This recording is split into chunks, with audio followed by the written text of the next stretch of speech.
En una sociedad como la española, donde la economía no suele gustar al público, sin embargo, esta materia, la economía, es titular, es portada de los periódicos, tema principal en los informativos.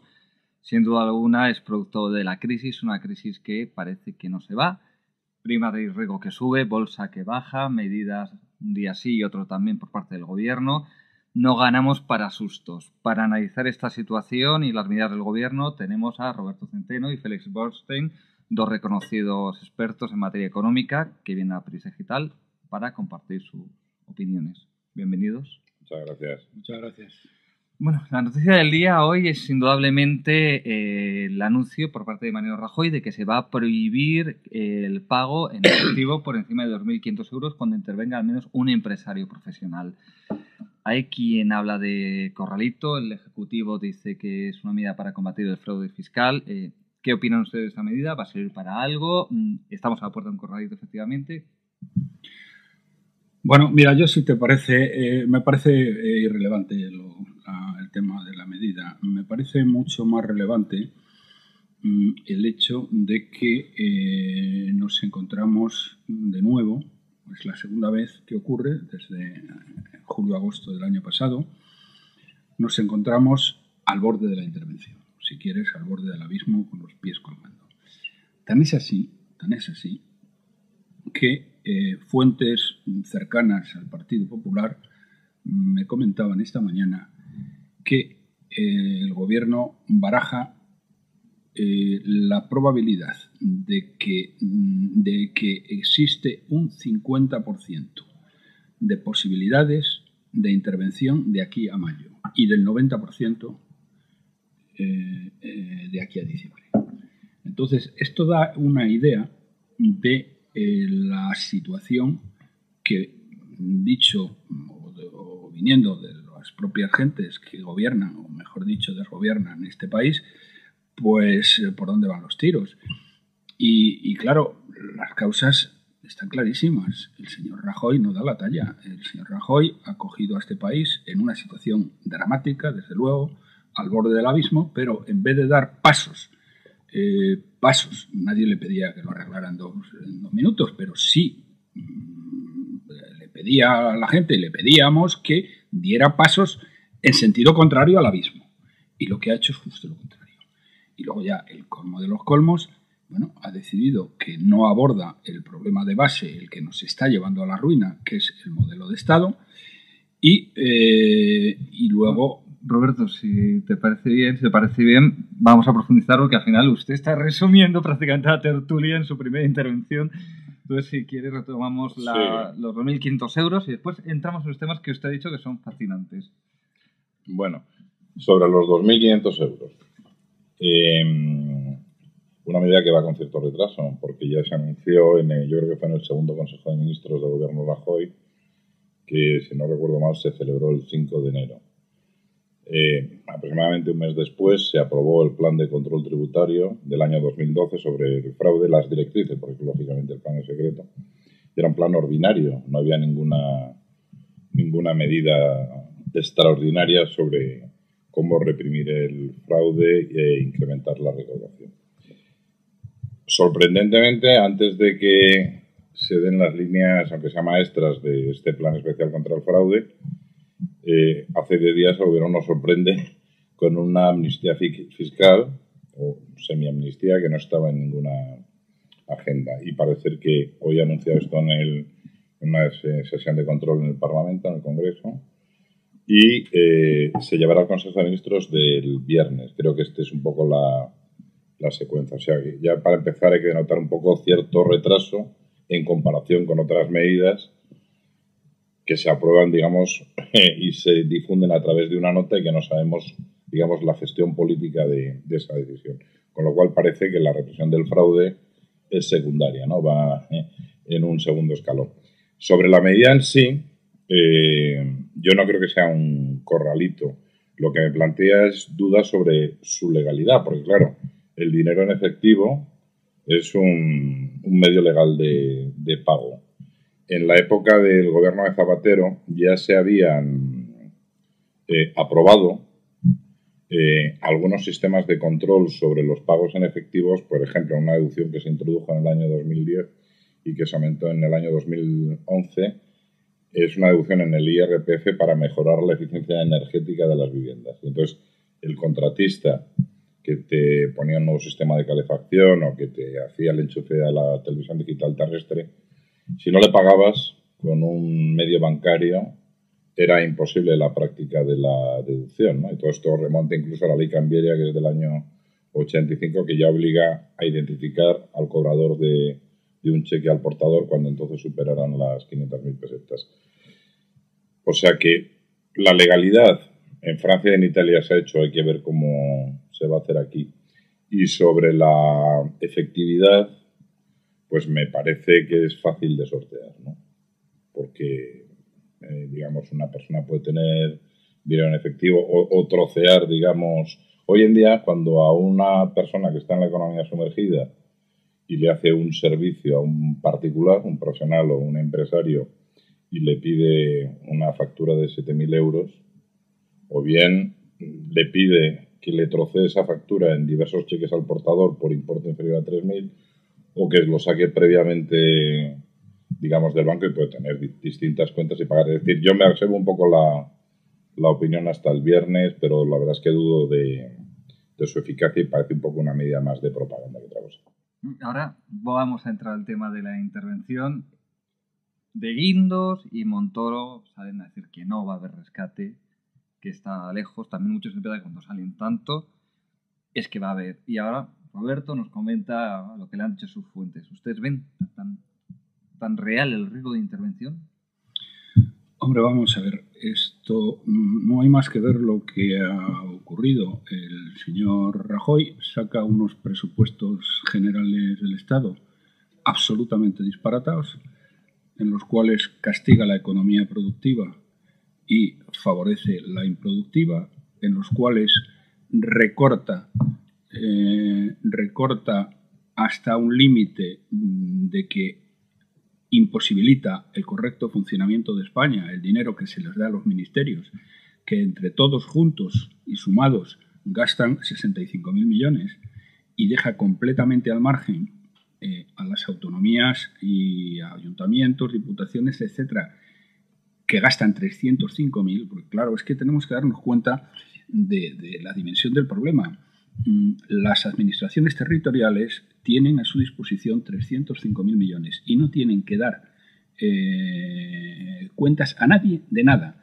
Además, el gobierno así lo ha dicho. Es decir, Rajoy es el único presidente del gobierno del planeta que ha cedido, porque lo ha dicho explícitamente hace unos meses, que él respetaba totalmente la autonomía política y económica de las comunidades autónomas. Esto significa que el gobierno no interviene en la correcta asignación de los 2/3 del gasto público. Esto es de una barbaridad de tal calibre que es que por ahí fuera casi ni se lo creen. Pero bien, saca esto y, bueno, perdón, he dicho que primero lamina completamente al Estado y lo deja, es decir, la cantidad de dinero que disponen los ministerios en España es que van en porcentaje de PIB, están a la cola de Europa, pero es que ya no tienen dinero para el correcto funcionamiento. No voy a entrar en los detalles, pero hay infinidad. Pero es que, sin embargo, este tío les da un 30% más de transferencias a las comunidades autónomas en los mismos presupuestos generales del Estado. Pero bueno, ¿este tío de qué va? Es que es una cosa que es para no creérselo. Naturalmente los mercados no se lo han creído y entonces ha pasado lo que ha pasado. Salen los presupuestos con 3 meses de retraso, después de haber producido un daño tremendo a la credibilidad de España, total para nada, porque luego ha perdido las elecciones. Y como consecuencia de ello, los mercados nos castigan de una manera absolutamente brutal, la prima de riesgo sube una barbaridad. Me importa mucho más otro dato que refleja el coste de la deuda, que es el bono a 10 años, que ha subido al 6%, que es una cifra absolutamente brutal. La prima de riesgo sube más de 100 puntos en 30 días. Y claro, y el señor Rajoy, que no se caracteriza por tener ni principios ni tener valor, se ponen de los nervios, les entra el pánico, porque es literalmente lo que ha ocurrido este fin de semana, el fin de semana de la Semana Santa. Les ha entrado el pánico y de momento, de la noche a la mañana, se les ocurre decir vamos a recortar 10.000 millones en sanidad y en educación. ¿Han analizado alguien cómo van a recortar ese dinero? Para nada. Es la cifra que se les ha pasado por la mente y que han considerado que los mercados necesitarían saber cómo eso. Pero ni saben cómo lo van a cortar, ni narices, ni siquiera les importa, porque lo que ha hecho la señora Namato, que en el caso ministra de Sanidad, que no tiene ni idea de sanidad, ni tiene ni idea de gestión de un conglomerado como pueda ser la sanidad, que tiene narices, lo que ha dicho esta buena señora es que que le digan las comunidades autónomas, es decir, los irresponsables, los golfos y los corruptos que nos han llevado a esta situación, son los que le tienen que decir a Namato lo que van a recortar. Y claro, lo que van a recortar es nada, lo que van a proponer es el copago de una u otra manera. Entonces, verdaderamente es que esta improvisación lo que está produciendo es una incertidumbre tremenda, y estos 10.000 millones no han conseguido para nada frenar la escalada que ha seguido, y solamente esta mañana, porque el Banco Central Europeo ha vuelto a decir y abrir la posibilidad, porque es que si no nos intervienen en 2 semanas, de que va a volver a comprar deuda española, pues se han calmado los ánimos temporalmente. Pero claro, el Banco Central Europeo no puede estar haciendo esto todos los días. Y además, señoras y señores, que sepan ustedes una cosa, lo que hace el Banco Central Europeo es comprar deuda española, es decir, prestarnos dinero, pero esto no arregla el problema de fondo de un endeudamiento brutal que está creciendo exponencialmente y de que la economía española, mientras no se acabe con el modelo de Estado, esto no tiene arreglo posible. Félix, ¿comparte una visión tan pesimista? No. Vamos, sin duda Roberto sabe mucho más que yo sobre este tema, pero el riesgo a mí me parece real, porque claro, teniendo en cuenta que en el presupuesto de gastos, creo que si no recuerdo mal, está presupuestado 30.000 millones de euros simplemente para el pago de interés de la deuda. Es decir, tenemos que emitir deuda ni siquiera a veces para amortizar el principal de la que ya tenemos, sino para ir renegociando los títulos de la deuda pública y pagar la bola de intereses que tenemos, ¿no? Y sí le doy la razón a Roberto en el sentido de que tenemos una estructura política que es ineficiente a la hora de asignar y ejecutar el gasto, pero el problema más grave me parece que es que toda esta bola financiera que estamos haciendo crecer a través de las emisiones de deuda, sobre todo tan caras cuando se dispara la prima de riesgo, están aumentando la deuda y no somos capaces de crear ingresos públicos para parar, digamos, este crecimiento de la deuda, con lo cual es un dinero en el fondo casi improductivo, ¿no? Porque nos obliga a todos estos ajustes que se están haciendo, tanto por la vía del ingreso como por la vía del gasto, digamos, son soluciones muy transitorias, muy temporales, que van intentando amainar el nerviosismo que hay en los mercados, pero que son coyunturales, no resuelven el problema de fondo. Entonces, el Estado realmente tiene un problema gravísimo por falta de actividad económica, destrucción de empleo, y por el sistema tributario de allegar ingresos propios suficientes como para empezar a resolver el problema de la deuda y, consiguientemente, disipar el riesgo, que yo creo que es real, aunque no creo que sea tan inminente como cree Roberto, pero es un riesgo real de intervención. Y es lo que creen en el gobierno, Sí, lo que te he dicho antes es lo que creen en el gobierno, que ellos sabrán mejor que nosotros. Evidentemente. Y como experto Y también, perdona, me gustaría decir una cosa sobre el tema de la intervención, o de la posible intervención. Creo que hay un juego muy peligroso, porque ya aparte del nerviosismo que hay en los mercados, hay algo en el lenguaje político que es subterráneo entre las autoridades comunitarias y el gobierno. Es lo que decía antes Roberto, que no se puede improvisar en una tarde y sin dar la cara entre educación y sanidad una partida de gastos de 10.000 justamente después de haber presentado el proyecto de presupuestos. Da la impresión, lo digo como sin ninguna evidencia, pero da la impresión de que hay un juego subterráneo, de que el Banco Central, la Comisión, los alemanes, están presionando constantemente para hacer medidas y entonces, como estamos desesperados, te abren, como ha ocurrido esta mañana con el Banco Central, te alivian un poco la teoría del palo y la zanahoria hasta que hagas los ajustes que ellos quieren. Y como hablando de ingresos y como experto en materia fiscal impositiva, se subió el IRPF, lo próximo será la subida del IVA. ¿Qué medidas hay que tomar en materia de impuestos? Pues es que, claro, yo distinguiría en dos fases temporales. Ahora se están cometiendo realmente muchos disparates y muy contradictorios. Por ejemplo, no tiene ningún sentido subir, como ocurrió en el Real Decreto Ley de diciembre, tan brutalmente los tipos extraordinarios de renta con el fraude fiscal, porque al final el que lo paga es la gente de nómina. También se subieron extraordinariamente los tipos sobre las rentas de capital y al mismo tiempo aumentar la deducción por adquisición de bien habitual. No casa ni con cola. Me ha parecido muy de síntoma de una desesperación el tema de la amnistía fiscal cuando el propio Estado español, no el gobierno, el propio Estado español, ha construido pequeños paraísos fiscales aquí para la suscripción de deuda, para los inversores extranjeros que incluso residen en paraísos fiscales.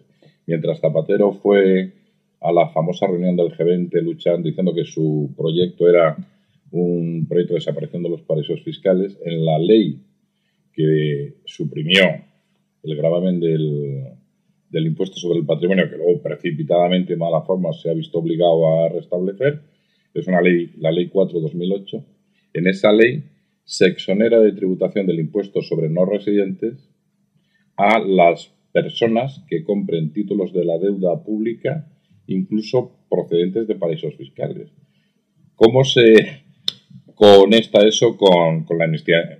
Para resumir, todas estas medidas fiscales me parece que son coyunturales, no hay mucha determinación del tiempo en el que serán operativas, y una vez que se pase, que yo espero que pase, el gran viento que hay, el huracán que hay en los mercados, lo que hay que hacer es diseñar un nuevo sistema fiscal completamente distinto, porque el sistema fiscal español tiene un problema de estructura. Se ha confundido los tiempos de formación de la burbuja inmobiliaria, que han durado más de 10 años, con un flujo corriente de ingresos tributarios, que nunca van a volver. Entonces hay que replantear, el sistema tributario en general, completamente todas las figuras tributarias, sobre unas bases completamente distintas. Pero eso no se puede hacer ahora. Eso, cuando hayamos resuelto el problema financiero, habrá que llegar a un gran pacto social para saber qué ingresos y cómo los queremos cobrar. Roberto, ¿cómo lo ve usted? Bueno, vamos a ver. Yo pienso que el problema no está del lado de los ingresos. Efectivamente, no tengo ni duda de que se puede mejorar muchísimo la estructura de los mismos, pero al final del día me da lo mismo. Es decir, el problema es que de donde no hay no se puede sacar. Y me da igual que sea un impuesto sobre los peces de colores o un impuesto sobre las palomas mensajeras. Es decir, el problema es que la sociedad española está crecientemente empobrecida. Hay, por otra parte, una